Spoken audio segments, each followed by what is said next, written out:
I reiterate our desire for more African nations to apply concrete diplomatic and economic pressure on North Korea. Well, as the U.S. stepped up sanctions on North Korea aimed at ending its nuclear program, the East African nation of Uganda agreed to end 50 years of military cooperation with Pyongyang. But that cooperation may be continuing. In violation of sanctions, the two nations are suspected of maintaining their ties with North Korean soldiers training Ugandan government forces. And Uganda might not be alone. Also suspected of violating sanctions are Tanzania, Sudan, Zambia, and Mozambique. Well, to discuss this further, I'm joined now from Kampala, Uganda, by journalist Dickens Okello, and from Dallas, Texas, political commentator and journalist Joshua Poro.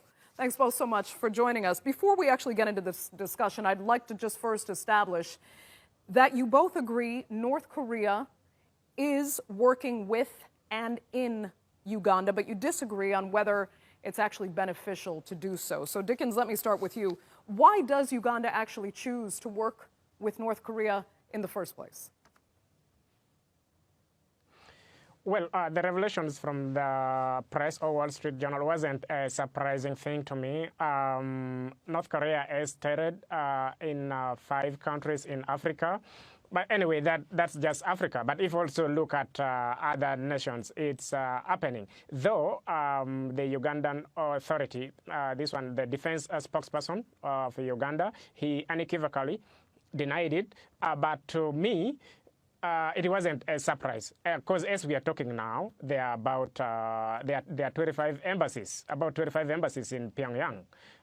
We also have countries with having diplomatic ties with Pyongyang. There are about 120 something, Uganda inclusive, as per se. So it's not a surprise to me that it shouldn't have happened. No, it's not a surprise. But why does Uganda choose to work with North Korea? Why is it having specifically North Korean soldiers come to train its troops?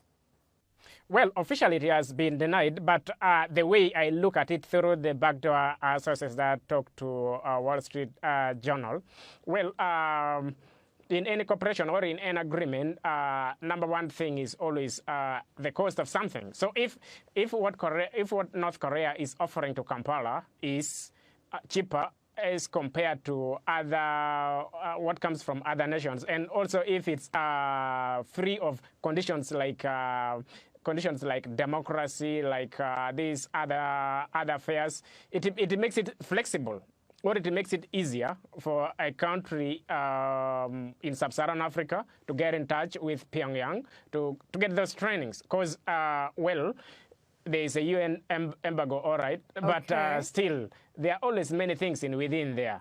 Just last week, the United Nations released a report of Uganda supporting South Sudan, okay, taking arms and doing here and there. So, I believe some of these things happen. Joshua, I can see you laughing. Go ahead. No, you see, that guy is my brother, and we always disagree on issues like this. Let me just take us a little bit back. Uganda's relationship with North Korea started way back in the 1970s when President Idi Amin at the time had an agreement with Pyongyang to supply, of course, his troops with weapons and also provide training. That was against the Tanzanian forces and President Museveni at the time. But also President Museveni himself, after getting into power in 1986, he traveled to Pyongyang in 1987 to meet then Kim Il-sung. And if you notice recently, he was actually awarded, in 2014, he was awarded the highest prize in North Korea, but of course he rejected it to avoid controversy. Now, the reason why I do believe Uganda is still maintaining ties with North Korea is the corruption benefits that come with it. Look at it in this scenario. There is a UN embargo on North Korea. They are barred from dealing with countries. So Uganda itself actually did announce that they were cutting all ties with North Korea. However, the most amazing thing is they cut it at the top. At the bottom, no, they did not cut the ties with North Korea. So what does that mean? This means that Uganda at the low end continues to deal with North Korea. The monies that are used to buy weapons from North Korea are not even budgeted for. We don't know how much they spend. The money that is being spent to buy weapons from North Korea actually comes from our military budget that we don't don't even know how much it costs. Look at the 2016 election, for example. We had new police equipment coming in from Mombasa. We had pictures all over social media that was showing these shipments coming to Uganda. All policemen got new guns, AK-47s and the like. So definitely North Korea is providing cheap artillery for the Ugandan community. But this is what I'm trying to say. Okay. If Uganda is a signatory to the UN Charter, why can't you respect it? This is what we refer to as the rule of law and or democracy. So if somebody chooses to sign and be a part of a charter, but not respect it, then I don't think that person is the right leader. I do believe that Uganda probably might need military training or might need equipment. Why can't we do it the right way? Okay, Joshua, just to be clear, I mean, the lack of conditions that Dickens was actually praising from North Korea, you say those really serve to foster corruption in Uganda. Yes, absolutely. Can you imagine what would happen if a country didn't have a constitution? Can you imagine what would happen if your organization did not have the rules and regulations that govern that office? There would be a whole lot of a mess, and that's exactly what's happening right now between Uganda and North Korea. There are no conditions attached to whatever it is that we are doing, and the world is fighting against the nuclear power, and they want North Korea definitely to stop working with nuclear weapons. So I do believe that this is not the right thing to do. Uganda needs military training. Uganda needs assistance. But we are not warmongers. You see, we have soldiers everywhere in the South Sudan. We have soldiers in Central African Republic. When the war in South Sudan started, Uganda sent troops first and later came back to seek the approval of parliament. We have so many things that are happening in Uganda with disregard for the rule of law. So I think this is just a move to foster corruption in different aspects of our military. So yes, they're having training. Just if you look at some of the manuals that are being used to train them by the North Korea, we are looking at close combat and we are looking at crowd management. So my question is, why are we focusing on that? Which crowd are you planning to manage? Close combat with who? Who are you going to fight? I do believe that this is a ploy by President Museveni to still for himself in power, just take a hold of power. He has already taken it. He's now just reinforcing his foundation so that tomorrow when Uganda decide to riot, boom. Okay, Dickens. Let me ask you, I mean, we understand there's a history there, there's a relationship, perhaps a sense of loyalty. If I'm not mistaken, Yoweri Museveni actually said he learned basic Korean from Kim Il-sung himself. But that said, how is this relationship actually benefiting ordinary Ugandans today? Well, what the ordinary Ugandan need is protection.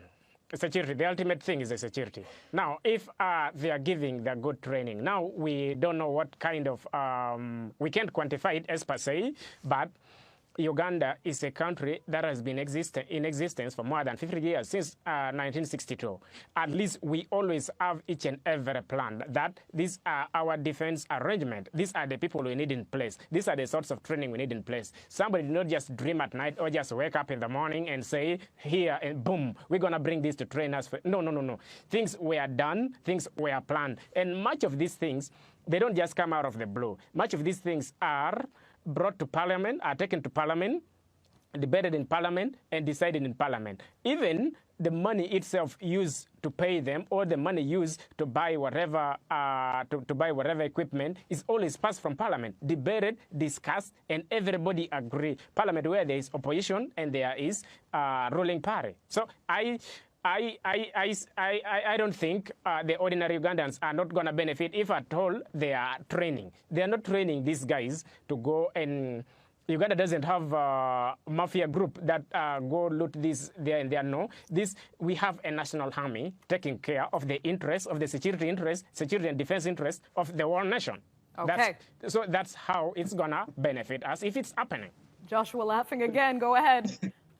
Dickens has put it very clearly. Uganda does not have a mafia group. My question is, why do we need this training? It's not necessary for us to have this kind of military training because we don't have a mafia group we are planning to go and encounter. Now, the money that Dickens is saying is used for paying these people is approved by Parliament. That's part of a military classified budget. I do not think the Parliament of Uganda would at any one point, much as it is a majority of the National Resistance Movement, which is the current ruling party, I do not think and all believe that we would at any one point pass a budget for the training of Ugandan soldiers by North Korea, and yet this has been banned by the United Nations. And Uganda did announce actually that we would be cutting ties with the North Okay, so we had former South Korean president who came to Uganda in 2016. They actually had an agreement to start working together. President Museveni announced to cut ties with North Korea and start working with the South, but that didn't work out so well, I guess, because even in our hospitals, we have the North Koreans. In military,